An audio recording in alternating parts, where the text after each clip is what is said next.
Penyelenggaraan Sriwijaya Expo di Wisma Atlet diklaim tetap mematuhi protokol kesehatan secara ketat. Meskipun di Tower 8 Wisma Atlet Jakabaring sendiri dijadikan tempat isolasi bagi pasien COVID-19.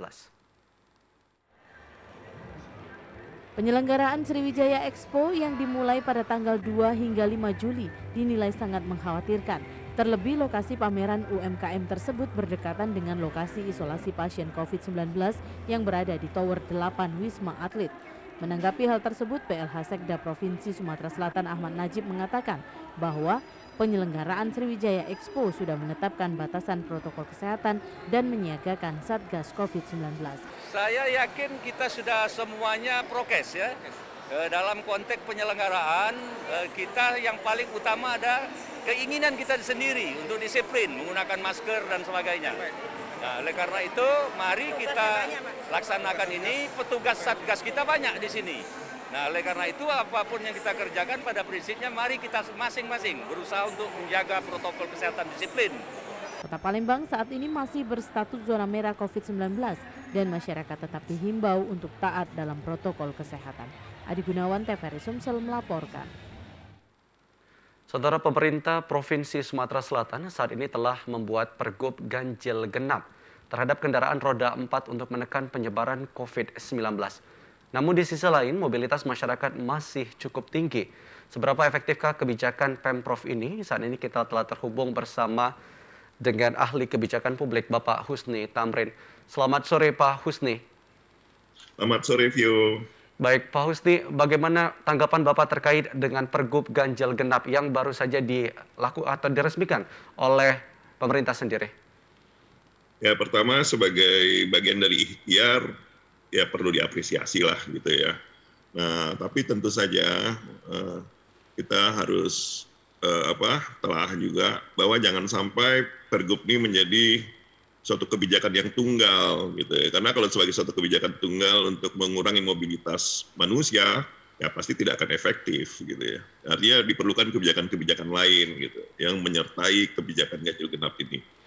Kenapa demikian? Karena namanya kebijakan ganjil genap pada dasarnya kan hanya membatasi pergerakan kendaraan gitu ya. Yang biasanya umumnya dipakai untuk mengurangi kemacetan lalu lintas. Nah, kita belum pernah loh menggunakan eksperimen kebijakan seperti itu untuk mengurangi kemacetan lalu lintas gitu. Sehingga kita juga sulit untuk tahu bahwa seberapa efektifnya ini akan mengurangi mobilitas manusia. Ya.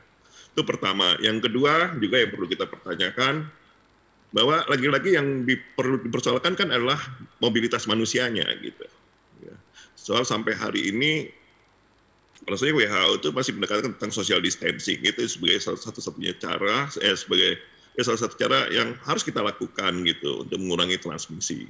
Nah, persoalannya kebijakan ganjil genap gitu boleh jadi bisa mengurangi kendaraan, nah, tapi seberapa efektifnya mengurangi mobilitas manusia tentu itu perlu kita pertanyakan gitu ya. Karena jangan lupa laju pertumbuhan transmisi penyakit itu jauh lebih cepat daripada upaya kita untuk menghambat. Dan satu-satunya cara kan sebenarnya adalah ya kita diam di rumah gitu, tidak kemana-mana gitu ya. Baik. Nah, tapi kan nggak mudah juga untuk melakukan tindakan seperti itu. Demikian, Phil. Baik, Pak Husni, jika kita melihat ini dipilih roda 4, padahal transmisi dari kendaraan roda 2 sebetulnya lebih berbahaya atau lebih besar. Kenapa hanya roda 4 yang dipilih oleh pemerintah untuk dilakukan pembatasan ganjil genap? Nah, justru itu gitu yang ya mau nggak mau saya terpaksa kritisi juga gitu. Makanya tadi di awal sebagai ikhtiar ya saya tetap hargain, tapi sebagai upaya untuk menghambat mobilitas manusia, ya saya pikir terlalu terlalu sederhana, terlalu sumir gitu ya. Nah, karena pergerakan manusia itu tidak selalu transportasi itu macam-macam kan, mulai dari jalan kaki, mulai dari ya naik motor, naik sepeda.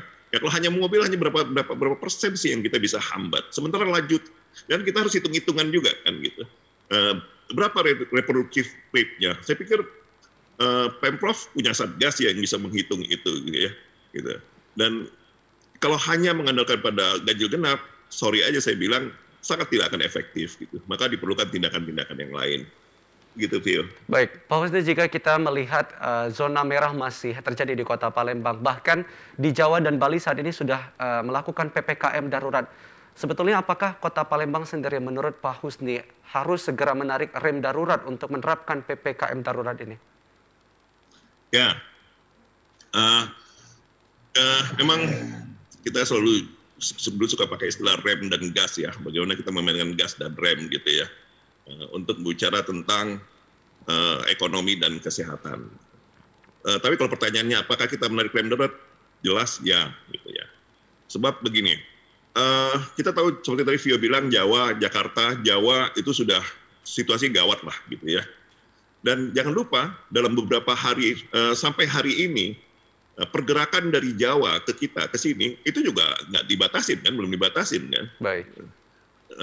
Jadi artinya potensi import cases itu menjadi besar gitu ya. Sementara kita juga tidak dalam keadaan baik-baik saja gitu kan.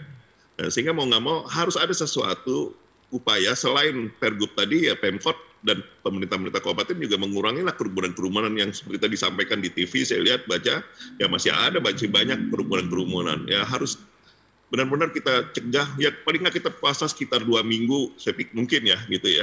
Tapi sepanjang ini dilakukan secara serentak, saya pikir ya mudah-mudahan ini akan berkurang, nanti kita akan nilai lagi kan gitu, begitu Phil. Baik, Pak Husni, pertanyaan terakhir ini terkait dengan jika kita melihat kebijakan dari ganjil genap mungkin belum dapat kita katakan efektif atau tidak efektif, adakah kebijakan lain yang menurut Pak Husni sendiri yang mungkin lebih tepat untuk dilakukan di Kota Palembang ini, Pak Husni? Banyak saya pikir ya. Walaupun saya nggak bisa sendirian karena ada teman-teman ahli dari kesehatan masyarakat, epidemiologi yang juga harus banyak terlibat. Tapi pada prinsipnya begini, dari perspektif kebijakan publik ya, saya akan lihat dari perspektif kebijakan publik. Yang namanya kebijakan publik itu selalu mulai dari masalah. Sehingga yang pertama harus kita lakukan adalah problem recognition. Di dalam standar yang dikeluarkan oleh WHO ya, PHSM mereka, Public Health and Social Measure gitu, dan mereka menggunakan istilah assessment situasi, situational assessment gitu ya, untuk menentukan pada level mana posisi kita, seberapa gawat kita berada, dan apa yang harus kita lakukan. Dan pada masing-masing level ya, mereka menggunakan istilah city community transmission. Kita juga sama kok ya. Itu sudah ada kebijakan-kebijakan yang perlu diambil, terutama pada level pencegahan pada level community gitu. Ya antara lain kita udah memilih PPKM mikro yang ujungnya adalah tulang punggungnya adalah RT RW, yaitu diefektifkan kembali gitu. Dan pemerintah karena unit pemerintah terendah pada level kelurahan atau di kota, ya kelurahan itu harus kerja keras gitu ya, harus kerja keras untuk melakukan pencegahan, membatasi sebanyak mungkin pergerakan dari orang. Artinya orang boleh keluar rumah hanya untuk hal-hal yang esensial gitu ya. Baik, Pak Husni, terima kasih telah bergabung bersama kami di Sumatera Selatan hari ini. Sehat selalu Pak dan selamat beraktivitas kembali. Terima kasih Vio, salam sehat.